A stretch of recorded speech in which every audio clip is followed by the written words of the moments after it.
Hello friends, baby garden में आपका स्वागत है। तो फ्रेंड्स, आज मैं शेयर करूंगी आपसे कुछ ऐसे प्लांट जिनको आप हैंगिंग बास्केट में लगा सकते हैं और वो हैंगिंग बास्केट में बहुत ही खूबसूरत लगते हैं। तो आप एक बार इनको आप हैंगिंग बास्केट में लगाएंगे तो ये कई सालों तक उसी हैंगिंग बास्केट में लगे रहेंगे और हर साल इनमें जो है आपको फ्लावरिंग भी देखने को मिलेंगी। तो इस तरह के मैंने बहुत सारे जो प्लांट हैं हैंगिंग बास्केट में लगाए हुए हैं। कुछ फ्लावरिंग प्लांट हैं, कुछ डेकोरेटिव प्लांट हैं, तो सभी के सभी परमानेंट हैं, तो वही शेयर करूंगी आपसे। तो आइए देखते हैं कौन से हैं ऐसे प्लांट जिनको आप एक बार लगाएंगे तो कई सालों तक जो है आपके हैंगिंग बास्केट जो है तैयार रहेगी। तो सबसे पहला प्लांट देखिए, ये जेड प्लांट है। तो जेड प्लांट को आप हैंगिंग बास्केट में लगाते हैं तो ये बहुत ही खूबसूरत लगता है। जेड प्लांट एक परमानेंट प्लांट है और ये कटिंग से तैयार हो जाता है। देखिए मेरी जो आप हैंगिंग बास्केट देख रहे हैं ये मैंने कटिंग से तैयार की थी कोई 3-4 साल पहले। तो अभी देखिए ये काफ़ी डेवलप हो गया है, तो और इसी तरीके से कई सालों तक मेरे पास बना रहेगा। और हर साल इसकी जो है कटिंग प्रूनिंग करके आप इसकी जो है थोड़ी सी इसमें मिट्टी गोबर खाद डाल के इसको और भी घना बुशी बना सकते हैं। तो देखिए जेड प्लांट आप लगा सकते हैं हैंगिंग बास्केट में और इसकी कोई हमें ज़्यादा केयर भी नहीं करनी पड़ती है। हैंगिंग बास्केट में ये अच्छे से चलता रहता है। आप इसको टाइम टू टाइम फर्टिलाइज़र दीजिए और मिट्टी सूखने पे पानी दीजिए और धूप में रखिए 2-3 घंटे की 4 घंटे की धूप में, तो ये अच्छे से चलता रहता है और कई सालों तक इसकी बास्केट जो है बनी रहती है। दूसरा जो प्लांट एक बार आप लगाएंगे हैंगिंग बास्केट में तो कई सालों तक आपकी हैंगिंग बास्केट तैयार रहेगी। तो वो ये बेबी सनरोज़ है। बेबी सनरोज़ एक सक्लेंट फ्लावरिंग प्लांट होता है जो काफ़ी हार्डी रफ टफ होता है और गर्मियों के सीज़न में इस तरीके से इसमें ढेरों फूल खिलते हैं। और गर्मियों की शुरुआत में फरवरी एंड में और मार्च में आप इस तरीके से इसकी छोटी छोटी कटिंग लगा के इसकी बास्केट तैयार कर सकते हैं जो पूरी गर्मी आपको फ्लावरिंग देगी। और इसको जो है गर्मियों में पूरे दिन की धूप में आप रख सकते हैं। 3-4 घंटे की धूप इसको चाहिए होती है। वेल ड्रेन मिट्टी बनानी होती है इसके लिए और ज़रूरत पड़ने पे पानी देना होता है, बार बार पानी नहीं देना होता है इसको। और ये अच्छे से चलता रहता है और ये सर्दियों में भी बना रहता है। तो इसको आप हैंगिंग बास्केट में लगा सकते हैं, कई सालों तक आपकी बास्केट जो है तैयार रहेगी। नेक्स्ट प्लांट है जिसको आप एक बार हैंगिंग बास्केट में लगाएंगे तो कई सालों तक आपकी हैंगिंग बास्केट तैयार रहेगी। तो वो है बोस्टन फर्न का प्लांट। बोस्टन फर्न में आपको बहुत सारी अलग अलग टाइप मिल जाती हैं। बोस्टन फर्न जो प्लांट होता है सेमी शेड एरिया में इंडोर गार्डन में अच्छे से चलता है। ज़्यादा धूप में ये नहीं रखना होता है, अच्छी ब्राइट लाइट चाहिए होती है। तो देखिए मैं ये हैंगिंग बास्केट में जो लगा मेरा फर्न का प्लांट है ये मैं 100 रुपये का लाई थी 2-3 साल पहले। तो अभी देखिए इतना ये घना बुशी हो गया है और चाहूँ तो इसके और भी मैं कई प्लांट बना सकती हूँ। और इसको मैं सेमी शेड एरिया में रखती हूँ तो ये 3-4 सालों से इसी तरीके से मेरे पास बना हुआ है। तो इस तरीके के प्लांट आप हैंगिंग बास्केट में लगा सकते हैं जो आप एक बार लगाएंगे तो कई सालों तक आपकी हैंगिंग बास्केट जो है बनी रहेगी। टाइम टू टाइम इनको फर्टिलाइज़र देना होता है, मिट्टी सूखने पे पानी देना होता है, तो और इनकी कोई ज़्यादा केयर नहीं होती है। तो आपके जो प्लांट है मेंटेन रहते हैं हर सीज़न में और अच्छे से चलते भी रहते हैं। नेक्स्ट प्लांट है जिसको आप हैंगिंग बास्केट में लगा सकते हैं और ये भी एक परमानेंट प्लांट है और एक बार लगा लेंगे तो कई सालों तक की आपकी हैंगिंग बास्केट तैयार रहेगी। तो इसको भी आपने वेल ड्रेन मिट्टी में लगाना है। और ये है एस्पेरेगस फर्न। इसको आपने हमेशा चेक करके ही पानी देना होता है क्योंकि ज़्यादा पानी देंगे तो इसके नीचे ट्यूबर्स होते हैं तो वो ख़राब होने लगते हैं। और इसको आप 2-3 घंटे की धूप में या 1-2 घंटे की धूप में रख सकते हैं, ज़्यादा धूप इनको भी पसंद नहीं होती है। तो एस्पेरेगस फर्न नर्सरी पर आपको छोटा प्लांट 30-40 रुपये का या 50 रुपये का मिल जाता है। तो एक बार लगाएंगे तो आपकी बास्केट कई सालों के लिए तैयार रहेगी। तो मैंने भी देखिए एक प्लांट लाई थी, एक मैंने गमले में लगाया और एक हैंगिंग बास्केट में लगाया हुआ है डिवाइड करके। नेक्स्ट प्लांट जो तो हैंगिंग बास्केट के लिए ही बना है और हैंगिंग बास्केट में ही अच्छा भी लगता है। और देखिए इस तरीके से इसके प्लांट जो है नीचे और लटके रहते हैं। तो इनको डिवाइड करके आप जहाँ इनको प्लांट से अलग करके नए प्लांट भी ईजिली बना सकते हैं। तो ये है spider plant. Spider plant nursery पर आपको छोटा सा मिल जाता है 30 रुपये का। इसको आप लगाइए तो 1-2 साल के बाद ये काफ़ी इस तरीके से बड़ा हो जाता है और इस तरीके से इसके जो प्लांट हैं इसकी जड़ों से एक स्टिक सी निकलती है, उस पर इसके प्लांट लटके रहते हैं। और एक बार लगा लेंगे तो कई सालों तक हैंगिंग बास्केट बनी रहती है। मेरी देखिए ये 3-4 साल पुरानी है और इस तरीके से ये अच्छे से और भी फैल रही है। इंडोर में या सेमी शेड एरिया के लिए आप मनी प्लांट को भी हैंगिंग बास्केट में लगा सकते हैं। मनी प्लांट जो है सेमी शेड एरिया में या इंडोर गार्डन में ही अच्छे से चलता है और इसको आप सिंगल लीव से तैयार कर सकते हैं हैंगिंग बास्केट। मैंने देखी ऐसे ही तैयार की है और बहुत ही अच्छे से चल रही है। और इसकी जो ब्रांच है जब ये थोड़ी सी बढ़ेंगी तो नीचे की ओर लटकेंगी, जिससे बहुत ही खूबसूरत लगेगा। तो मनी प्लांट में बहुत सारे डिफरेंट टाइप आती हैं, जो भी आपके पास हो तो उसको आप कटिंग से तैयार करके हैंगिंग बास्केट बना सकते हैं उसकी। तो बहुत ही अच्छा लगता है और परमानेंटली बना रहता है। नेक्स्ट प्लांट हमारा अल्ट्रानेंथ्रा है। अल्ट्रानेंथ्रा भी 2-3 अलग अलग कलर्स में ये मिल जाता है। 20-25 रुपये इसका प्राइस होता है और ये कटिंग से भी लग जाता है। और एक बार इसकी हैंगिंग बास्केट आप तैयार कर लेते हैं तो बहुत सालों तक बनी रहती है। सर्दी में थोड़ी सी डोरमेंसी में रहती है, जैसे ही गर्मी आती है और इसको धूप मिलती है तो ये अच्छे से ग्रोथ करता है और परमानेंटली हमारे गार्डन में बना रहता है।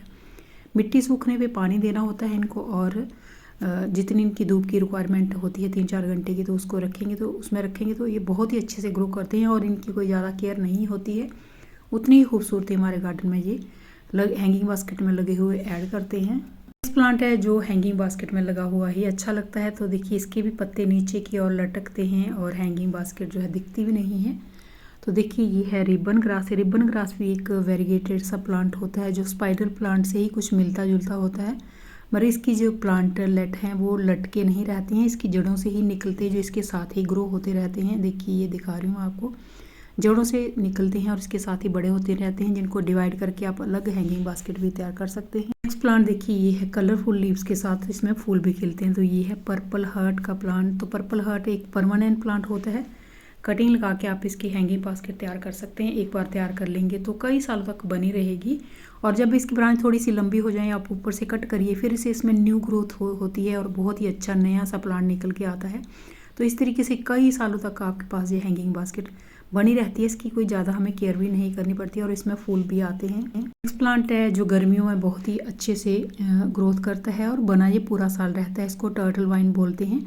तो आने वाली गर्मियों में आप इसको हैंगिंग बास्केट में लगा के अपने जो है गार्डन की ग्रीनरी को बढ़ा सकते हैं। देखिए जब ये प्लांट थोड़ा सा बड़ा होता है, इसकी जो ब्रांच है नीचे के और इस तरीके से लटकती हैं, जो 3-4 फीट 5 फीट की हो जाती हैं।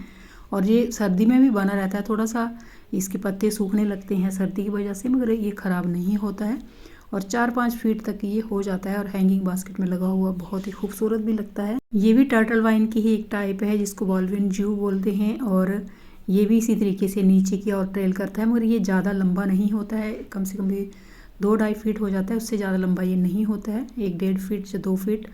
तो ये भी बहुत ही खूबसूरत है। कटिंग से लग जाता है, नर्सरी पर 50 रुपये तक मिल जाएगा। और ये भी गर्मियों में अच्छे से ग्रोथ करता है, सर्दी में भी बना रहता है। और कटिंग लगा के इसकी जो है हैंगिंग बास्केट आप तैयार करेंगे तो कई सालों तक बनी रहती है। तो ये भी एक बहुत ही खूबसूरत सा प्लांट है अपने गार्डन में ग्रीनरी ऐड करने के लिए और बहुत ही हार्डी है, ज़्यादा केयर भी हमें इसकी नहीं करनी पड़ती है। नेक्स्ट प्लांट ये भी हैंगिंग बास्केट में लगा हुआ बहुत ही खूबसूरत लगता है और छोटी छोटी कटिंग से इसको आप तैयार कर सकते हैं आने वाली गर्मियों में। और कटिंग लगा के हैंगिंग बास्केट तैयार करेंगे तो जब उसमें न्यू ग्रोथ आती है, देखिए इस तरीके की लगती है, बहुत ही खूबसूरत। और इसको वंडरिंग जू बोलते हैं। वंडरिंग जू एक परमानेंट, काफ़ी हार्डी, रफ टफ, कम केयर में चलने वाला एक परमानेंट हैंगिंग बास्केट प्लांट होता है और इसमें फूल वगैरह नहीं खिलते हैं और इसके पत्ते ही खूबसूरत होते हैं और इसको बहुत ज़्यादा धूप की भी ज़रूरत नहीं होती है। सर्दी में चाहे आप इसको धूप में रखिए, मगर गर्मी में 1-2 घंटे से ज़्यादा धूप में इसको नहीं रखना होता है। प्लांट हमारा देखिए इसमें बहुत सारे फूल एक साथ खिलते हैं और इसको भी आप हैंगिंग बास्केट में लगाएंगे तो ये भी अच्छे से चलता है, क्योंकि इसकी हाइट नहीं बढ़ती है, छोटा ही रहता है और बुशी प्लांट होता है। तो इस तरह के प्लांट जो है हैंगिंग बास्केट में अच्छे लगते हैं। इसको मैक्सिकन हैदर बोलते हैं। नर्सरी पर ही आपको 30-40 रुपये का आसानी से ये मिल जाता है किसी भी सीज़न में और हैंगिंग बास्केट में लगा हुआ अच्छा भी लगता है। और इसको भी ज़्यादा धूप की ज़रूरत नहीं होती है, 2-3 घंटे की धूप में ये अच्छे से फूल देता रहता है और पूरा साल भी बना रहता है गार्डन में। नेक्स्ट प्लांट हमारा जो है रियो का है। रियो जो प्लांट होता है, जैसे 3 टाइप होती हैं इसमें, 2 टाइप को आप हैंगिंग बास्केट में लगा सकते हैं। जैसे देखिए ये पर्पल बैक से इसके लीव्स हैं और फ्रंट से ग्रीन है। ये छोटी वाली हाइट वाला रियो का प्लांट है। एक वेरीगेटेड होता है, वो भी छोटी हाइट में ही रहता है। तो इन दोनों को आप हैंगिंग बास्केट में लगा सकते हैं। इसमें एक और भी आता है जिसको वाटर लिली बोलते हैं, उसकी हाइट थोड़ी ज़्यादा होती है, वो हैंगिंग बास्केट के लिए इतना अच्छा नहीं होता है, मगर इन 2 को आप लगा सकते हैं। ये भी परमानेंटली गार्डन में बने रहते हैं। नेक्स्ट प्लांट भी हैंगिंग बास्केट में लगा हुआ ही बहुत ही अच्छा लगता है। इसको बास्केट प्लांट या चेन प्लांट बोलते हैं। देखिए जब ये बास्केट में जब हम एक प्लांट लगाते हैं तो स्पाइडर प्लांट की तरह एक स्टिक सी निकलती है जिस पर इसका बेबी प्लांट्स लटका रहता है और बहुत ही खूबसूरत भी लगता है। अगर हम चाहें तो इसके बेबी प्लांट को तोड़ के नया प्लांट भी बना सकते हैं, नहीं तो इस तरीके से भी ये बहुत ही खूबसूरत लगते हैं। नर्सरी पर ये भी प्लांट आपको 20-30 रुपये में आसानी से मिल जाता है किसी भी सीज़न में। और अगर कोई आप सक्यूलेंट चाहते हैं जो पूरा साल आपके गार्डन में बना रहे, जिसकी केयर भी ज़्यादा नहीं करनी पड़े और आप उसको हैंगिंग बास्केट में लगा सको, तो ये है string of banana. String of बनाना एक काफ़ी जो है हार्डी सक्यूलेंट है, जो गर्मियों में बरसात में भी हमारे गार्डन में बना रहता है। और इस समय आप इसकी कटिंग लगा के इसके जो है बास्केट तैयार कर सकते हैं। तो मैंने देखिए जब इसको लिया था, छोटा सा प्लांट लाई थी नर्सरी से 30 रुपये का। अभी मेरे पास इसके बहुत सारे प्लांट हैं जिसको मैंने गमले में और हैंगिंग बास्केट में दोनों में लगाया हुआ है। अभी देखिए सर्दी के थोड़े ही दिन बचे हैं और गर्मी आने वाली, तो गर्मियों में आप बास्केट में देखिए ये लगा सकते हैं। पोर्चुला का और पर्सलेन दोनों हार्डी रफ टफ प्लांट होते हैं, हैंगिंग बास्केट में बहुत ही अच्छे लगते हैं। इनको पूरे दिन की धूप चाहिए होती है। और आने वाले सीज़न में आप फरवरी एंड में, मार्च में आप कटिंग लगा के इस तरीके से इसकी हैंगिंग बास्केट तैयार कर सकते हैं, जो कई सालों तक बनी रहती है। सर्दी जब आए तब उसको थोड़ा सा आप सर्दी से बचा के रखिए, तो इस तरीके से हैंगिंग बास्केट आपकी सालों साल चलती रहेगी। लास्ट में देखिए सिंगोनियम का प्लांट है, ये भी बास्केट में लगा हुआ बहुत ही खूबसूरत लगता है और परमानेंट आपकी हैंगिंग बास्केट कई सालों के लिए तैयार हो जाती है। तो फ्रेंड्स, इस तरह के और भी बहुत सारे प्लांट होते हैं जो हैंगिंग बास्केट में कई सालों तक, एक बार आप लगाएंगे तो कई सालों तक बने रहते हैं। तो वो मैं आपसे कभी नेक्स्ट वीडियो में शेयर करूंगी। तो अगर आपको मेरा वीडियो अच्छा लगेगा, इसको लाइक कीजिएगा, मेरे चैनल को सब्सक्राइब कीजिएगा। तो थैंक यू फ्रेंड्स वीडियो को देखने के लिए। वीडियो आपको कैसा लगा कमेंट करके ज़रूर बताइएगा, और फिर मिलते हैं किसी नए वीडियो में नए टॉपिक के साथ। तब तक के लिए बाय, हैप्पी गार्डनिंग।